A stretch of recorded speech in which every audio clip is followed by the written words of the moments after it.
We're looking at Jesus' parables. A parable is a story with a twist that reveals something about God, a twist that is something somewhat surprising.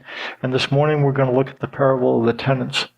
Before we look at it, we got to understand kind of what just happened. The day before Jesus will give this parable, he entered into Jerusalem, and he didn't do so very quietly. It says, on reaching Jerusalem, Jesus entered the temple area and began driving out those who were buying and selling there. He overturned the tables of the money changers and the benches of those selling doves, and would not allow anyone to carry merchandise through the temple courts. As he taught them, he said, "Is it not written, 'My house will be called the house of prayer for all nations'? But you have made it a den of robbers." The temple in Jerusalem is a series of courtyards within courtyards. So it starts with the biggest courtyard, and then there's subsequent courtyards that are more and more restrictive. Everyone can come into the courtyard of the Gentiles. Then you go into a gate to an innermost courtyard, and only Jews can go in there. And then there's a courtyard for women, and then men can go further in, and priests can go further in. So each courtyard is more and more restrictive. The courtyard of the Gentiles is where everyone can go. And that is where the Jewish individuals would put tables that allowed them to purchase the things that they will bring into the innermost courtyards. But this courtyard is for Gentiles, and it was a place for anyone to gather. But what had happened over the years, more and more tables for those who would be going inside, who didn't want to carry these things that they were buying from outside the temple inside. So what they did, they took up and took space in the courtyard of the Gentiles. And that had been going on for a long time. Jesus then made room for those who were marginalized. In fact, it says in John that if you were then not a one going into the inner courtyard, you kind of were squeezed out until Jesus came and literally threw tables over. And what it says is that those who were marginalized, those Gentiles who couldn't go in further, they came to Jesus in the courtyard of the Gentiles because he made room for them. Shortly after Jesus did this, he probably then does this, goes outside the city to Mary and Martha's house. They lived a couple miles away. And he spent the night there, and maybe the following day, or it wasn't too long afterwards, he went back into the temple area that he just threw into chaos. And then this is now we're at where we are for today's passage. Says they arrived again in Jerusalem. And again, because the last time he'd been there, he'd created quite a stir. And while Jesus was walking in the temple courts, the chief priests, the teachers of the law, and the elders came to him. By what authority are you doing these things? And these things mean the things he did the day before. Who in the world gave you the right to topple over things and to remove things that have been here for a long time? They asked, and who gave you the authority to do this? Jesus replied, I will ask you one question. Answer me, and I will tell you by what authority I am doing these things. John's baptism, was it from heaven or from men? Tell me. So what Jesus did, he says, I'll tell you what I'll do. I'll make you a deal. You answer a question, I'll answer your question. The chief priests, the scribes, and the elders confront him. They are in Israel at the time. There's a group of individuals called the Sanhedrin. And the Sanhedrin, they are the ones that rule over the country. Now, they're ultimately responsible to Rome because they are under the authority of the Roman Empire. But they have some freedom, and they are the ruling body. You might see them as the combination of our government. There's the House of Representatives and the senators and there's the judicial branch. So these branches form the leadership of our government. In Israel, that's what the chief priests and the teachers of the law and the elders, they were the leadership of Israel. They had authority over all religious matters and within the boundary set by the Romans over political issues as well. They asked him, what gave you the right to do what you did yesterday? And then Jesus says, okay, make your deal. You answer my question, I'll answer yours. And with respect to the question, it wasn't easy for them to answer. They discussed it among themselves and say, if we say from heaven, he'll ask, then why didn't you believe him? But if we say from men, well, they feared the people. For everyone held that John really was a prophet. So the answer, Jesus, we don't know. Jesus said, neither will I tell you by what authority I am doing these things. Jesus puts them between a rock and a hard place. If they acknowledge that John's ministry was authorized by God, and people from different strata of Israel, they went to be baptized by John. They revered him as a prophet. If they acknowledged that John's ministry was authorized by God, then Jesus could reply, why didn't you believe him? Why didn't you go to be baptized by him? On the other hand, to say that John's ministry was from God, that his ministry had a purely human origin, would infuriate the crowd, for they regarded John the Baptist as a prophet. So if they said he was nothing, then the people would rebel because they really held John in high esteem. When they don't answer, then Jesus tells a story, a parable, a story with a twist. He then began to speak to them in parables. A man planted a vineyard. He put a wall around it, dug a pit for the winepress, and built a watchtower. Then he rented the vineyard to some farmers and went away on a journey. The parable tells of a man who builds a vineyard and leases it out to tenants, much like a farmer would do, who has farmland and leases it to people. So it's his land, but he leases it to somebody, they farm it, and then they share the proceeds of the harvest when it comes in. That kind of deal. And he then departs to another country, entering into this agreement. Okay, they understand, they're farming the land, he's going to go to another country, and here's where things turn ugly. It says, at harvest time, he sent a servant to the tenants to collect from them some of the fruit of the vineyard. But they seized him, beat him, and sent him away empty-handed. Then he sent another servant to them. They struck this man on the head and treated him shamefully. He sent still another, and that one they killed. He sent many others. Some of them they beat, others they killed. At the right time, the landlord sends a servant to receive his rental fee. Talk to somebody, and one figure that I've heard, that if you lease out an acre of land, it's about $300. And so this guy then leases, and he sends the servant to collect the money. He wouldn't get his what he was expecting in crops. He wouldn't leave with a bunch of grapes, but with the cash equivalent that the grapes are worth. And that's what happens. One by one, these servants that he sends are mistreated and sent away empty-handed. The beatings seem to get worse. Beats the first one, beats the second guy on the head, and shames him, kills. And the beatings become more vicious and eventually fatal. The landowner then sends his son. Says he had one left to send, a son whom he loved. He sent him last of all, saying, they will respect my son. But the tenants said to one another, this is the heir. Come, let's kill him, and the inheritance will be ours. So they took him and killed him and threw him out of the vineyard. One of the twists in this story is what kind of landowner would keep on sending people when they keep getting killed.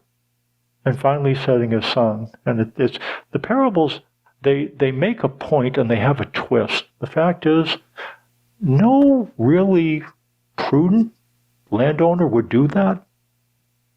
But as we'll see, that's what God did. He kept on sending prophet after prophet after prophet after prophet, and finally sent his son.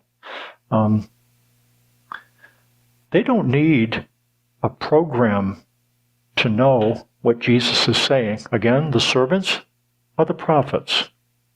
Isaiah, we don't know how Isaiah died. Legend has it is that he was sawn in two. Jeremiah, John the Baptist was beheaded, servant after servant after servant. And the Son, well, it's not difficult for us to understand. We don't need a program to understand the players. Jesus is the Son. Let me ask a question. What then will the owner of the vineyard do? When they kill the Son, what will the owner of the vineyard do? Pretty straightforward. He will come and kill those tenants and give the vineyard to others. As a result of the tenant's behavior, says God will come in judgment. He waits and waits and waits and waits. But then when it comes time to come in judgment, he comes and he will do two things. Judgment involves two things. Destruction of the tenants and the transfer of the vineyard to others. And there's twists here. One of the twists is, oh, come on. They kill your servants, and then you think they're going to respect your son? Apparently, what they thought was that, well, if he's sending the son, then the landowner must have died. That's why he's sending the kid. And the way it worked at that time, if there's no heir, and you have the property, then the property and the inheritance goes to you. So they apparently think the landowner's dead in the parable, and that's why they kill the kid. And they kill the kid, but the landowner wasn't. And there is... Here's where we find another twist, though. It says, haven't you read the scripture? The stone the builders rejected has become the capstone. The Lord has done this, and it is marvelous in our eyes. What you find biblically is that there's accountability for those who do what they do, but the fact is, the rejection of the stone was ultimately God's doing. Nothing takes God by surprise. We tend to see things in black and white, like checkers. God's not playing checkers. He plays chess.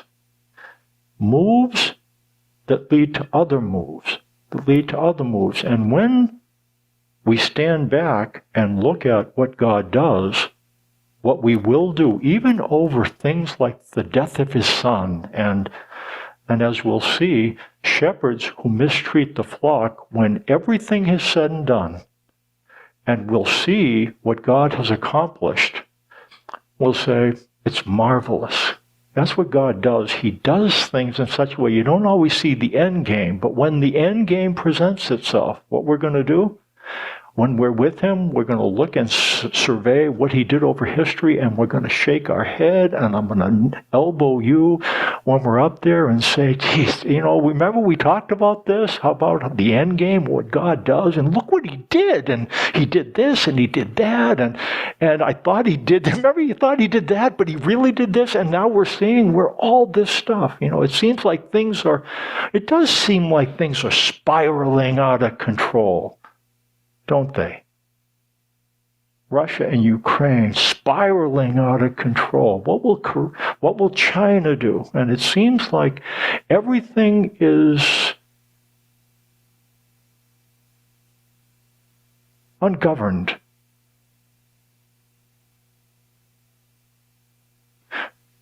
There's reasons to be concerned, but God isn't. He's in control. And things happen, but he accomplishes purposes. That's the thing about the This thing, it's the stone the builders rejected became the capstone. Well, the Lord has done this. It is marvelous in our eyes. God is in control. He's sovereign. The prophets predicted that God would send a good shepherd who would remove the flock from the abuse of bad shepherds. It says, this is what the sovereign Lord... no, that's not the right one. No, let's do this first. Look for a way to arrest him. And because he had spoken the parable against them, but they were afraid of the crowd, so he left and went away. This is what the sovereign Lord says. And when we get now to, this was predicted. I'm against the shepherds and will hold them accountable for my flock. I will remove them from tending the flock so that the shepherds can no longer feed themselves. I will rescue my flock from their mouths, and it will no longer be food for them. What we find here is that God holds leaders accountable. When it talks about shepherds in the context, it's talking about the governors, the leaders of specifically Israel in Ezekiel. And what God is saying is that when God puts leaders in place, they are in place to serve the people. They are tasked to shepherd the people, to care for the people, to govern them righteously. And he holds leaders accountable. We don't know why people do what they do. Presently, why is Russia doing what it is doing? Why is it? There is going to be accountability. I don't know what the form that accountability will take, but when God puts somebody in charge, he holds them accountable for what they do. Those who are heads of state will be held accountable. God looks. There is a verse in Micah. That's what it says. The godly have been swept from the land. Not one upright man remains. All men lie in wait to shed blood. Each hunts his brother with a net. Both hands are skilled in doing evil. It's describing a culture that's morally bankrupt. That they're skilled in doing evil. It's really, this is not a good place. It's describing Israel at the time. But now look at where the finger points. He points to the people, and the people are not what they should be. But then he doesn't stop there. He goes, the rulers. The ruler demands gifts.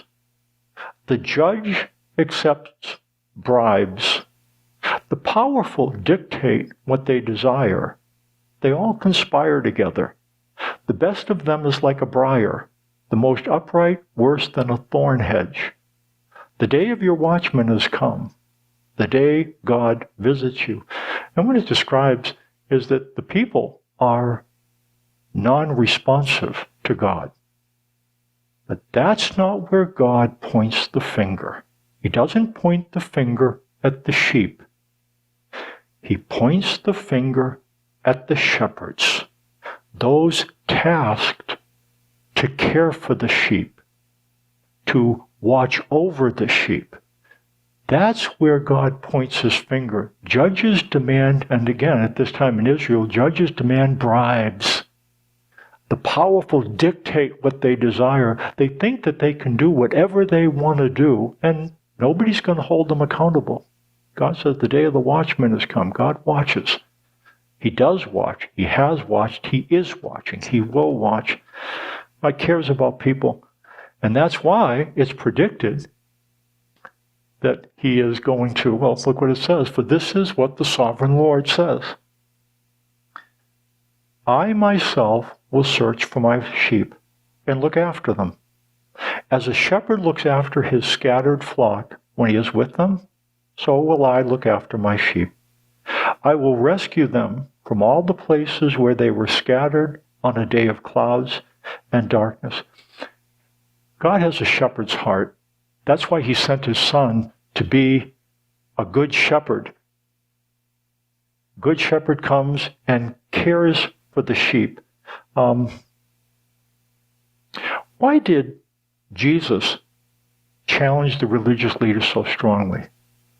He basically goes in and he overturns everything that they do to govern the people. I mean, the tables, and he really makes, and then he goes right to them, tells his parable right to their face, and they know that he's speaking against them. Why did Jesus, when you ever find Jesus angry in the Bible, is he angry with people in general or leaders in particular? If Jesus had an issue, it usually was with the Pharisees and the tax collectors, the chief priests, because they were the leaders. That's who God looks at, not so much the people, because the people, for good or for bad, benefit from a good shepherd and suffer when there's a bad shepherd. And that's what we find. Jesus drives a wedge between the leaders and the people, and that's what happened in this thing, because the people like Jesus, and Jesus is driving a wedge between the leaders and the people, and the leaders can't just take care of Jesus because the people love Jesus, and if the leaders got rid of them, then they'd have the people they would be in trouble with the people. Jesus came to set things right. It says, when he saw the crowds, he had compassion on them because they were harassed and helpless, like sheep without a shepherd. Jesus had compassion on people. When he saw the people, he had compassion on them because they were harassed and helpless like sheep without a shepherd. Sheep without a shepherd, you know what they do? They don't make really good decisions. Sheep without a shepherd, they'll wander and they'll stray from the path. They'll go into places that they shouldn't go. There's green pasture here, and there's brown pasture here, and they'll just trot back off into the brown pasture. And we're sheep. We don't make really good decisions. Sometimes we make lousy decisions. And you know what God's solution for that is? People who make lousy decisions? You need a good shepherd. That's what you need. There's nothing that you deal with that having a good shepherd wouldn't resolve. Are you struggling? Are you sad? Do you feel rebellious? The answer to all those things is you need a good shepherd, apparently. Would you agree? We talk about a good shepherd being gentle. If a gentle shepherd is caring for sheep and a wolf comes, would it be gentle of the shepherd to just allow the wolf to do what it wanted? No, it's not. A gentle shepherd, you know what a gentle shepherd is like? It's like a family pet, like a dog, let's say. And if you have a dog, you want the dog to be appropriately gentle with family. But what if an intruder comes? Do you want the dog to wag its tail and go up? I had a dog like that once. Our house was broken into once when we weren't there. Apparently what they did, they came in, our dog was there. I forget what our dog's name was at the time.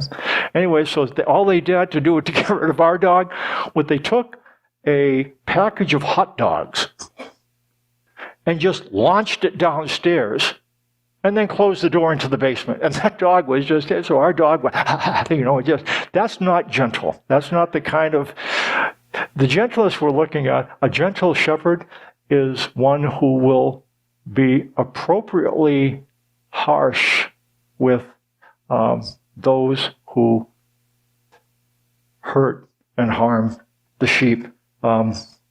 Jesus is the fulfillment of Ezekiel's prophecy. He is the good shepherd who cares for the sheep. John 10, Jesus said, "My sheep listen to my voice.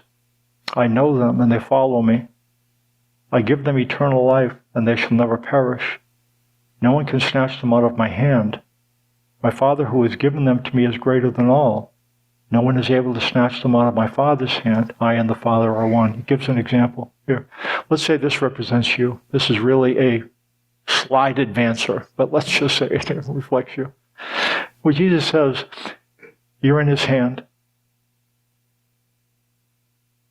And he says, you'll never perish. No one can snatch you out of his hand. Would you agree that if you're in Jesus' hand, you're in a pretty good place? I mean, who's going to pry Jesus' fingers open and yank you away from him? If he is your shepherd, if he's your guide, who's going to yank you out of it? And he doesn't even stop there. He says, the Father who has given them to me is greater than all. No one is able to snatch them out of the Father's hand. So now this is what you got. You got God the Son and God the Father. They are holding on to you. Can you even get out of this grip? I remember when I think I've told you before, when Gavin was young, and we'd cross the street, I wouldn't allow him to hold my hand in his, right? So I wouldn't allow him to hold my hand in his hand, because if we were walking across the street and he got frightened by something, what would happen? He might let go.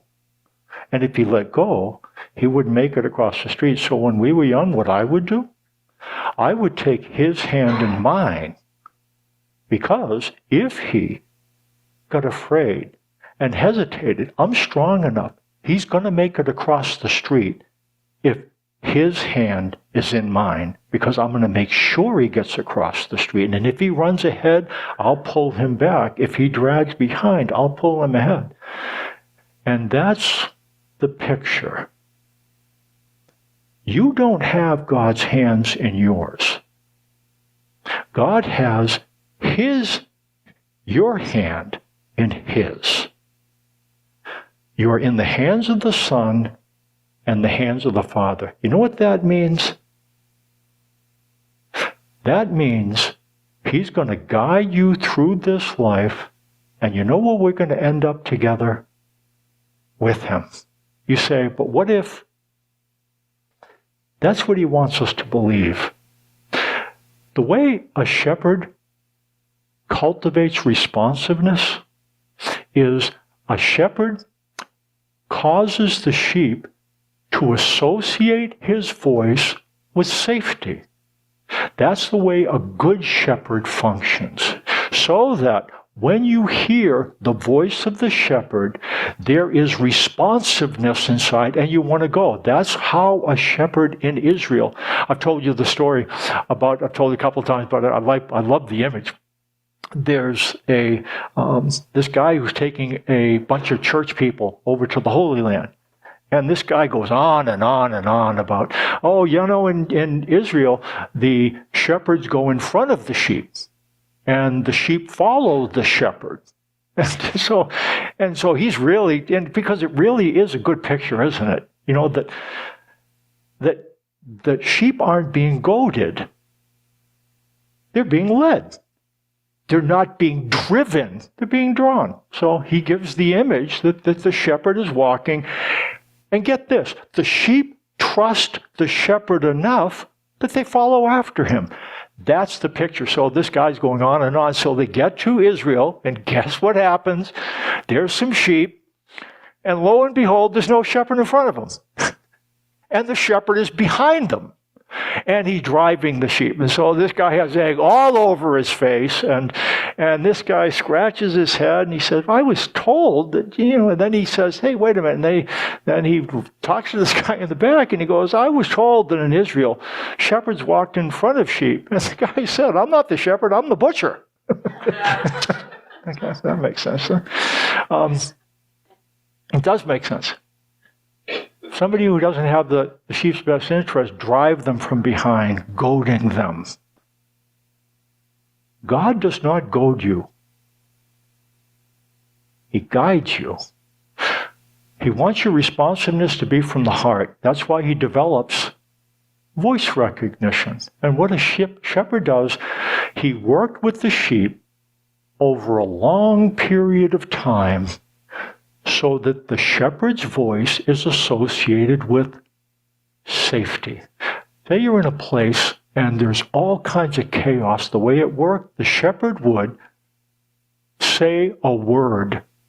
And the way it worked, you would so equate that word with safety, that it would draw you. That's how being a shepherd worked. A couple of things then as we think of, well, in closing, I think this is true. Do you know how you can tell a bad shepherd? A bad shepherd will talk about bad sheep. Your fault. In the Bible, what we have, you know what a good shepherd understands that it's really not the sheep's fault. A good shepherd will blame a bad shepherd if the sheep are misbehaving. The Lord is your shepherd. You won't want. Guide you into green pastures, lead you beside quiet waters. He restores your soul. Guide you in the paths of righteousness for his name's sake. Even though you walk through the valley of the shadow of death, you don't need to fear any evil because the Lord is with you. His rod and staff, they comfort you.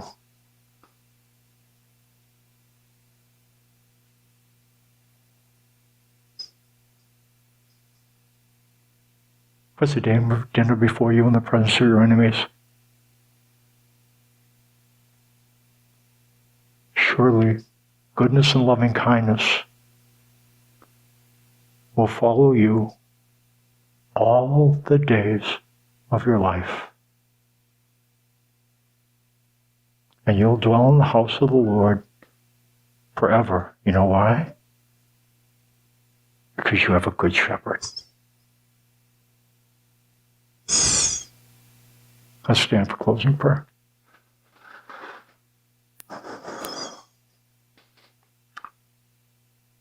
God, we see that you have a clear sense of responsibility. You understand the sheep need to be cared for. You're a shepherd. That's the way you look at things.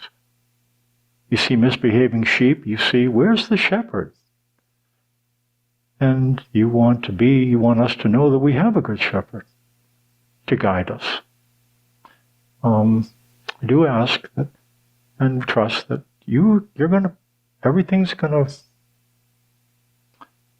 be sorted out. We look around and we see things that we object to. Countries moving in and fighting with their own people. Anyways, all kinds of things happen. Thanks that you are in charge, and at some point you will draw all things to a close, and we'll be in the house of the Lord forever. Thanks for that. In Jesus' name. Amen.